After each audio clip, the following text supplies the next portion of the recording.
The night was quiet in the small village, except for the soft hum of crickets echoing across the fields. Inside a mud house, illuminated by a single dim lantern, a woman named Mariam sat on a worn mat while her 2 children slept beside her, Ion, her 8-year-old son, and her 5-year-old daughter. Mariam gently brushed their hair with her calloused fingers. Her hands were rough from years of labor, washing, cooking, stitching, cleaning, and doing every possible work the world demanded from a woman with no husband and no support. Her eyes were tired, yet filled with warmth, the kind of warmth found only in mothers who love without limit. She whispered softly, almost like a prayer, "As long as I breathe, my children will never sleep hungry." Her voice trembled, yet her determination was unshakable. Mariam's husband, Faraz, had died 3 years earlier in a factory accident in the city. The company never paid compensation. The owner only sent condolences and said, "We are sorry for your loss." Sorry, but not sorry enough to help. From that moment, Mariam's world changed. Before, she was a wife with dreams, dreams of sending her children to school, dreams of building a better life, dreams of happiness. After Faraz's death, she became a soldier, fighting poverty, hunger, society, and fate.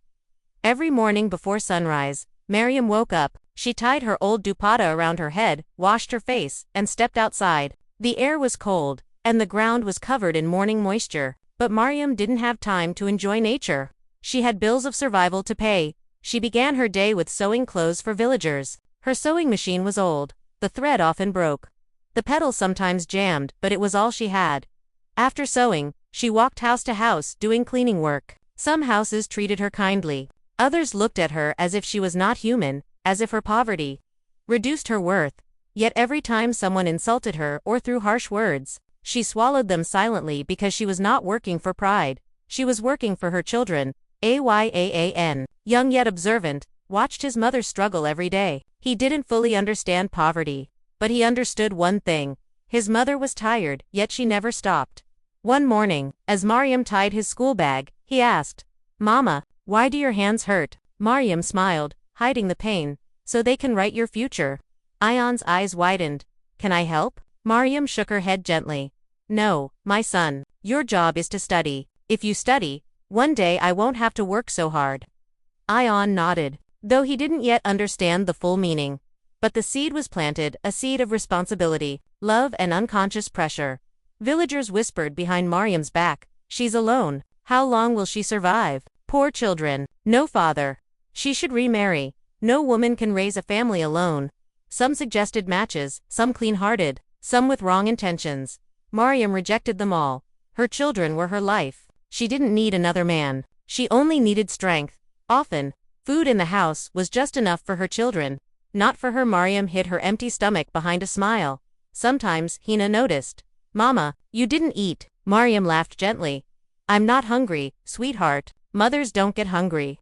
But at night, when the children slept, she sat awake holding her stomach, the hunger burning, her body weak yet her heart steady. "As long as they eat, I can survive." One winter night, rain poured heavily. Water leaked from holes in the roof. The children curled around Mariam, shivering. She covered them with the only quilt they had, leaving herself cold and exposed. Her lips turned purple, her hands numb, but she whispered to her children, "You're safe. Mama is here." Every sacrifice carved pain into her bones, yet every sacrifice became a story of love that no one protected. But every mother understands. Years passed. Ion grew older, sharper, distant yet grateful. He wanted to become an engineer, not for himself, but because he believed success would end his mother's suffering. Hina dreamed of becoming a doctor, so no mother would have to suffer without treatment like theirs. Mariam listened proudly. "My children will fly one day." Little did she know, the world doesn't always let dreams fly. Sometimes, it teaches harsh realities before success. When Ion turned 14, he said something Mariam had feared. "Mama, I want to quit school and earn." Mariam's heart dropped. "No, you will not. I didn't sacrifice my life so you could remain where I stood."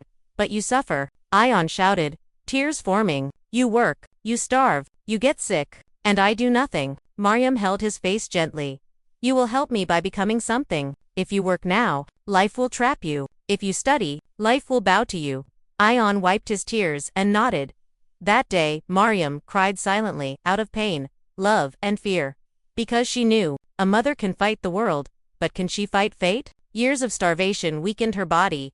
Years of stress weakened her heart. She ignored the signs: fatigue, headaches, breathing difficulty because mothers don't rest. Mothers endure until their bodies can't anymore. Time moved forward, but life did not become easier. Mariam continued working in multiple homes, stitching clothes at night and doing laundry for people who never once asked if she was okay. The world admired her strength from a distance, but no one stepped forward to ease her burden. Mariam's health began to decline slowly, sometimes while walking.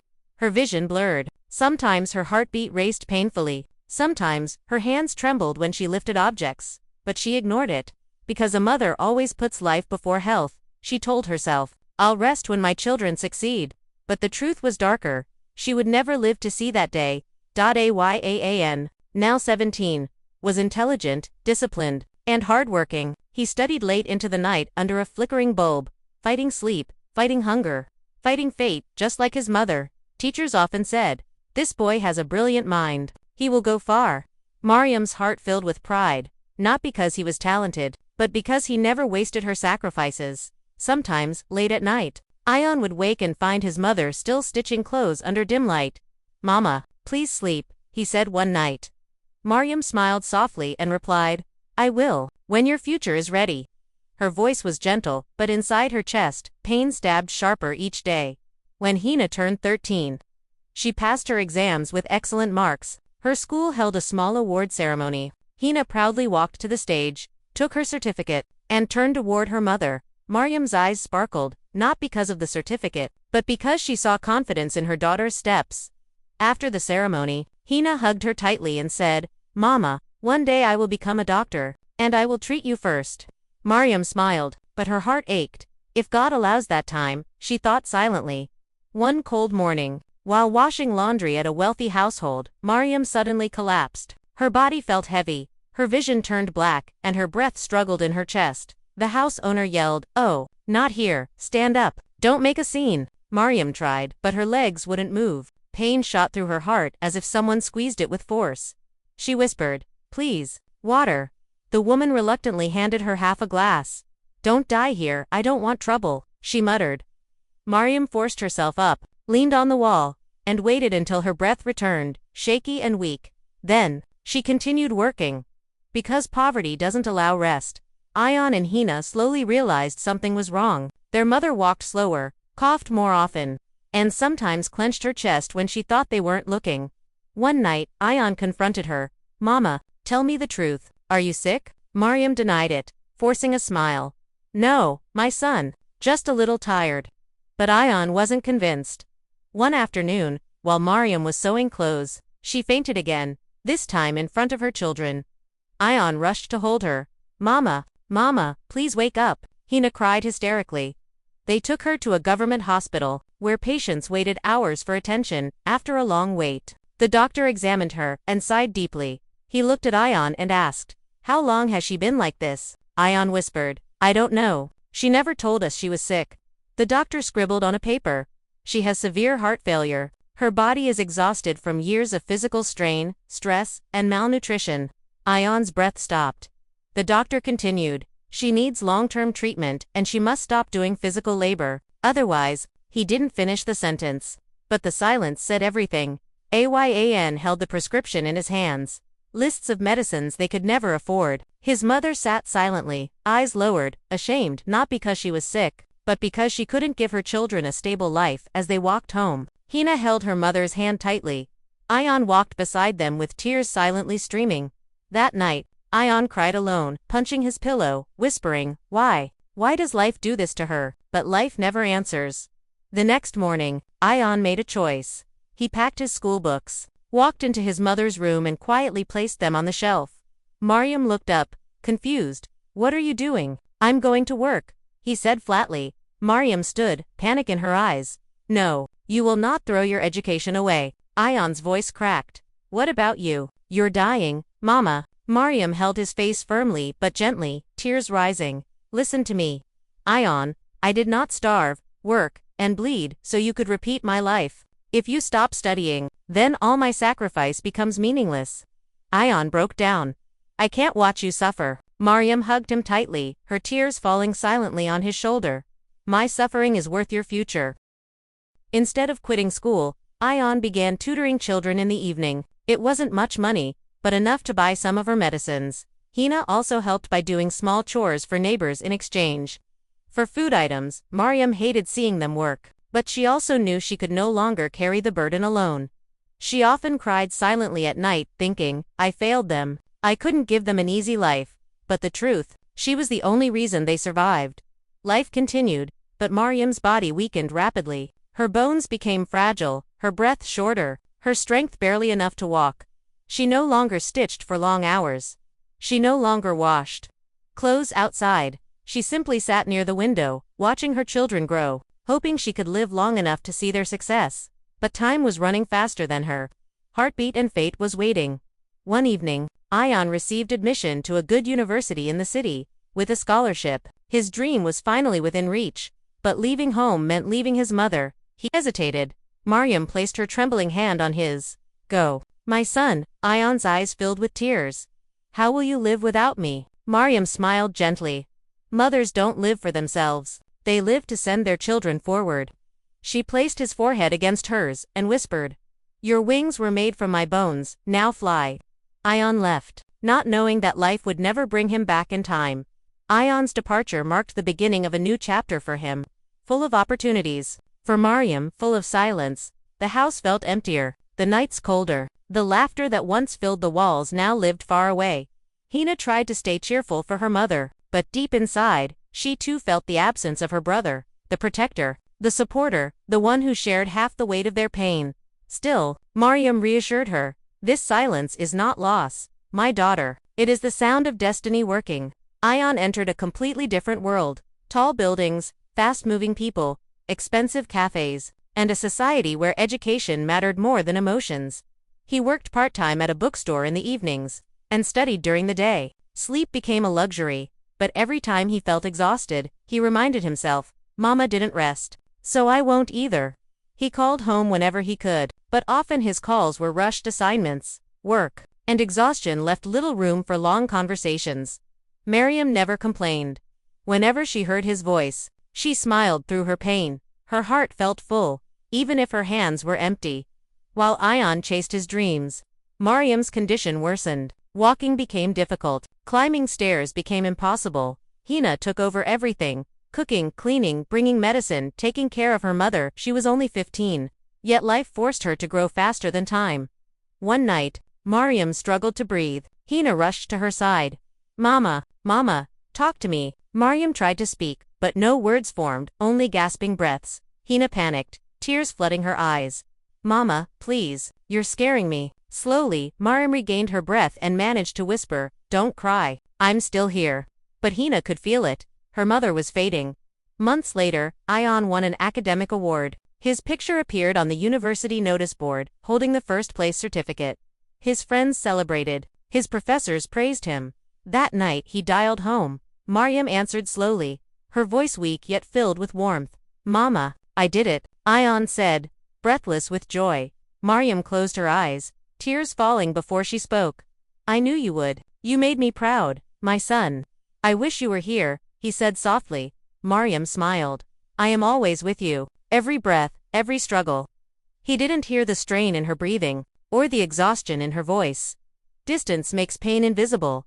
Years passed. Hina completed school and took admission in a medical diploma program, affordable and practical. She studied well, driven by a single purpose, I will save Mama. But Mariam's condition was beyond saving. Her heart was failing slowly, silently, irreversibly. She spent hours looking at the door, hoping Ayan would walk in, tall, confident, successful, but life rarely aligns moments the way hearts wish. City life absorbed him, piece by piece. He made new friends, built a new life, adapted to a new culture. His calls became shorter and less frequent. Sometimes, he forgot. Other times he postponed, not because he stopped loving his mother but because success distracts, and distance dilutes urgency. One evening, a friend asked, Why don't you bring your family to the city? Ayan paused. His mother's wrinkled hands flashed in his mind, her tired eyes, her slow walk. He felt guilt sharp and sudden. I will, he murmured. But promises don't cure time. One afternoon, Mariam was sitting near the window where sunlight touched her face. Hina walked toward her with tea. When she reached, she froze. Mariam wasn't breathing normally. Her face was pale, her eyes distant, lifeless in expression. Hina shook her gently. Mama. No response. She shook again, harder. Mama, please. Look at me. Mariam slowly blinked as if waking from a deep dream, and whispered, call. Ayan. Her voice was barely audible. Hina nodded as tears spilled from her lashes and ran to the phone. Ayaan answered with a cheerful tone. Hina, how's everything? But Hina's silence told him everything was not right. She finally spoke, voice trembling. Bye. Mama is getting worse. Please come. She needs you. Ayan froze. When soon? Please. He closed his eyes. I'll come after my final exams. 2 weeks. Tell Mama I'm coming. Hina didn't argue. She simply whispered, okay. She went to Mariam and gently whispered, Ayan is coming. Mariam smiled faintly. Relieved, she believed she would see him one last time. But fate had a different plan. Mariam's breathing grew weaker. Her chest rose and fell with effort. Hina held her hand and cried silently. Trying to be strong, Mariam whispered, don't cry, I am not leaving. I will live through you.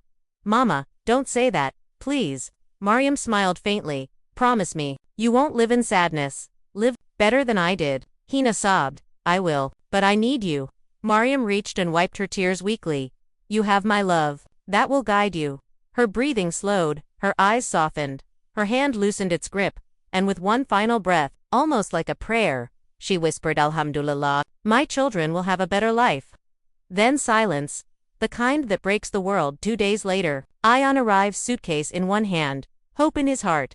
He expected to see his mother smiling at the door. Instead, he saw people standing outside his home, silent, tearful. Inside, his mother rested on a bed wrapped in white cloth. Cold, still gone. Ayan fell to his knees beside her body. Mama, I'm here. Mama, open your eyes please. But she was already far beyond answers. His tears fell on her lifeless hands, hands that once held him, fed him, protected him, worked for him, hands that gave everything. Without asking for anything, Ayan cried until his voice disappeared. He whispered, I was supposed to save you. But the truth was bitter. She never wanted to be saved. She only wanted her children to succeed. And she gave her life to make it happen. The house that once echoed with love now felt painfully silent. After the funeral, relatives left, neighbors returned to their lives, and the world moved on as it always does. But for Ayan and Hina, time did not move. It became heavy like a weight tied to their hearts. Mariam was gone. The woman who had fought poverty, hunger, humiliation, loneliness, and fate. The woman who had lived without rest so her children could live with dignity, was now resting forever. Ayan stood in the doorway of his home, staring at the place where his mother used to sit near the window, sewing, praying, smiling through pain. The sewing machine was still there. Her scarf hung over the backrest. The small cup she used every morning stood untouched. Ayan walked toward it, and gently lifted her scarf. It carried the faint scent of her soap, fabric, and love. He pressed it to his face and broke down. I'm sorry, Mama. I'm so sorry. His voice cracked. I should have come sooner. I should have seen. I should have held your hand before you let go. But apologies don't travel to the dead. They echo inside the living. That night, Ayan couldn't sleep. He sat next to his mother's grave under the quiet sky, where the moon appeared, duller than usual. He whispered, You raised me alone. You starved so I could eat. You worked so I could study. And I left you alone when you needed me. His tears fell onto the soil. I succeeded, but I failed you. The wind blew softly, as if comforting his guilt. Beside him, Hina sat quietly, holding a lantern. She knew you loved her, she whispered. Ayan shook his head. But I didn't show it. Hina replied softly, with a voice wiser than her age. That's the tragedy of motherhood. A mother never asks to be loved, she only hopes. Weeks passed. Ayan returned to the city, but nothing felt familiar anymore. His university walls felt taller. His books felt heavier. His dreams felt incomplete. He studied harder, not for himself, not for success, but because he owed it to her. Every achievement became a silent apology. Every award a reminder of what she never lived to see. Hina continued her studies in medical sciences. She was determined, not just motivated, but fueled by a promise she made to her mother. Whenever she felt tired, she would whisper, Mama didn't give up, so neither will I. She worked with compassion. Every patient reminded her of her mother, fragile, ignored, suffering silently. She promised herself, no mother will be left untreated because she is poor. Time healed their wounds, not by erasing pain, but by teaching them how to live with it.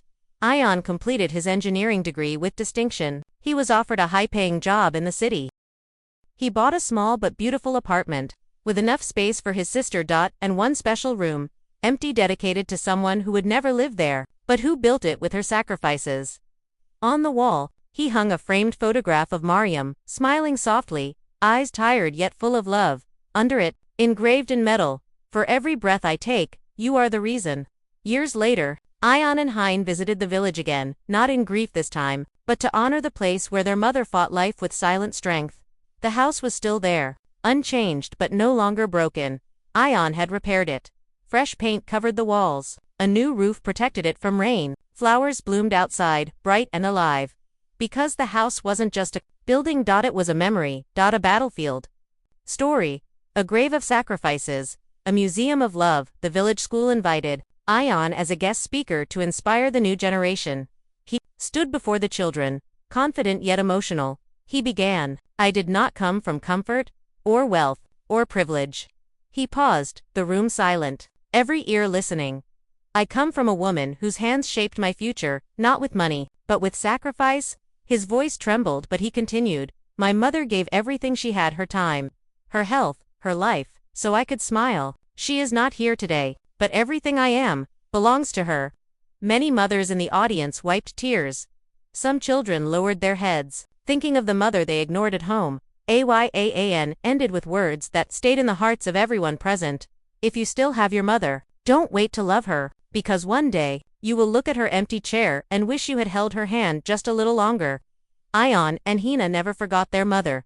They lived with purpose, not just success. They supported poor families, funded education for motherless children, and built a small clinic in the village named Mariam Care Center, where every mother matters.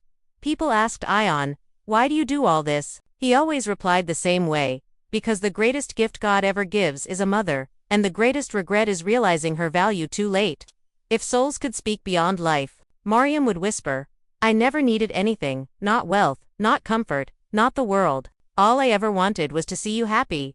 And now, I finally rest. Somewhere beyond the stars, in a place without suffering." A mother smiles because her children didn't waste her sacrifice.